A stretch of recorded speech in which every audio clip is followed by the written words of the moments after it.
if the woman signing your prenup was secretly richer than everyone?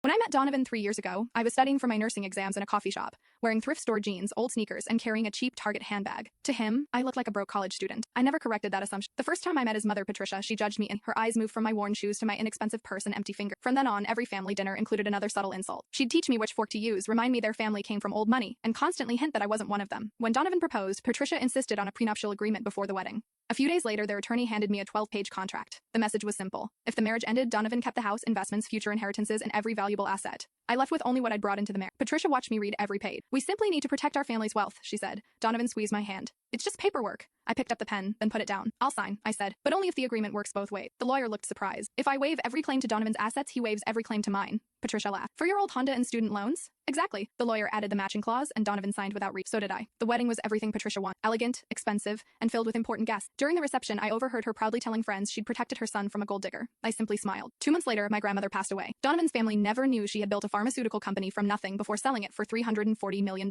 She believed her grandchildren should earn success before receiving wealth. Her estate was divided equally. My share included $89 million, an Aspen vacation home, and her art collection. 4 days later, the same attorney called. He informed me my inheritance was completely protected by the reciprocal clause in the prenup. "I know," I replied. "That's exactly why I requested it." Soon afterward, Patricia demanded a meeting. When I arrived, the whole family was waiting. Patricia was furious. "That inheritance belongs to this family now." "It doesn't," I answered. She argued Donovan deserved to share my inheritance because we were married. I asked one question. "How is that different from what you refused to let me have?" She couldn't. Donovan tried a softer approach. "We're husband and wife. What's yours should be mine." I smiled. "According to page 7 of the prenup, your family insisted on my assets remain mine." 6 weeks later, I filed for divorce. The agreement worked exactly as written. He kept everything that belonged to him. I kept everything that belonged. Patricia tried challenging that, but it was airtight. She had made sure of that herself. Then life delivered one final twist. Last month, I bought the building where Donovan's family's company operates. Now, every month, they're the ones paying me rent.